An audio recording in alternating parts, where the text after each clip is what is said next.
Jadi kalau menurut gua Ahmad Saroni bisa menjadi.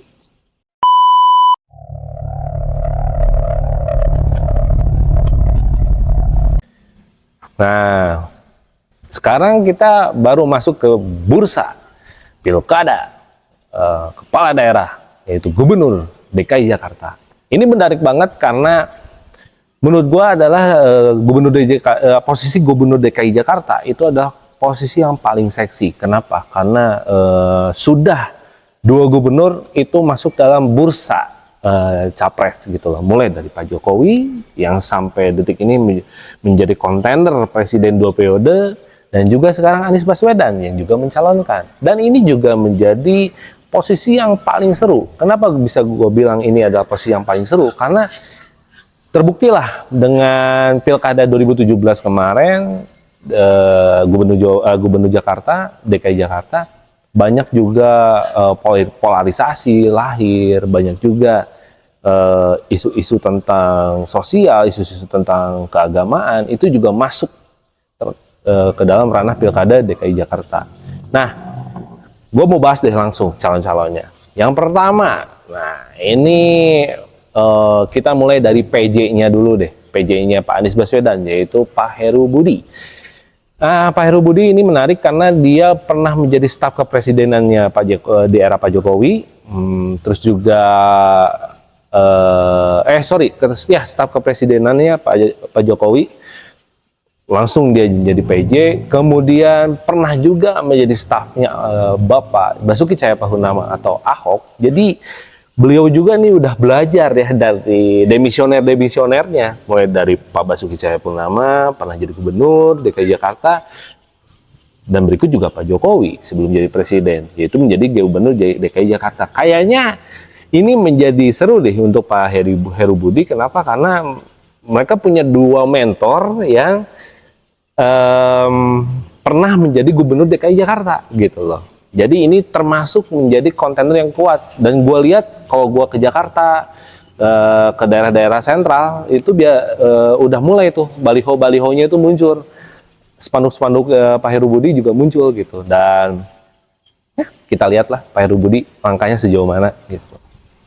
Dan next yang kedua, ini juga nggak kalah menarik ya gitu. Karena kita tahu Menteri Pariwisata kita, yaitu Pak Sandiaga Uno, itu pernah menjadi wakil dari Gubernur DKI Jakarta di eranya Anies Baswedan.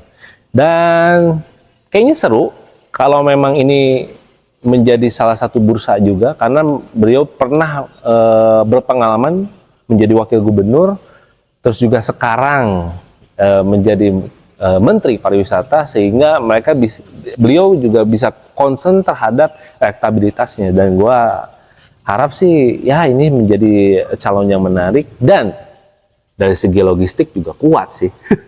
Jadi gue nggak heran kalau misalnya nanti Pak Sandiaga Uno itu mencalonkan menjadi Gubernur DKI Jakarta. Dan next yang ketiga, ini yang menarik juga, yaitu ada Bu Tri Rismaharini. Nah, ini sebenarnya apa ya? Gue tuh heran sama Bu Risma ya. Harusnya ketika dia menjadi wali kota Surabaya, kemudian dia turun, kayaknya harusnya next bisa deh menjadi gubernur Jawa Timur gitu. Tapi mungkin kayaknya dia bakal disiapkan menjadi menjadi gubernur DKI Jakarta oleh PDIP. Kenapa? Karena memang secara track record PDIP belum pernah 100% menguasai pemilu atau pilkada gubernur DKI Jakarta. Dan secara track record ya kita udah tahu lah semua, mulai dari jadi wali kota 2 periode, wali kota Surabaya itu sangat luar biasa ya, kedisiplinannya, bagaimana dia bisa mengatasi segala permasalahan Surabaya. Menurut gua itu nggak usah dipertanyakan deh, Bu Risma kayaknya keren banget sebagai salah satu pemimpin daerah perempuan yang menurut gua paling bulldozer sih. Ya, terus juga ya menjadi sekarang udah disiapin juga sebagai Kemensos ya, dan menurut gua Kemensos sekarang memang keren juga di bawah Bu Risma. Banyak juga hal-hal progresif mengenai sosial yang dilakukan oleh Bu Risma, menurut gua keren sih. Jadi kayaknya bakal disiapin juga untuk menjadi Gubernur DKI Jakarta, khususnya pencalonannya dari Partai PDIP. Ya, kita lihat aja deh. Terus, yang terakhir. Nah, ini bukan yang terakhir, sebenarnya yang keempat ya. Nah, kayaknya ada yang menurut gua ini santarnya paling kuat nih. Paling kuat karena dari segi framing dia berasal dari Jakarta Utara.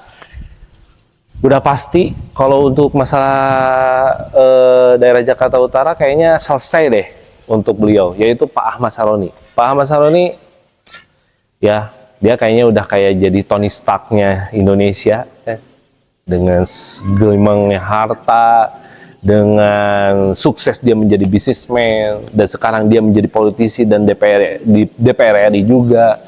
Kayaknya dia juga bakal dicalonin sebagai kandidat yang terkuat dari Partai Nasdem. Dan beliau adalah benar-benar anak bisa dibilang akamsinya Jakarta gitu. Jadi Betawi banget deh.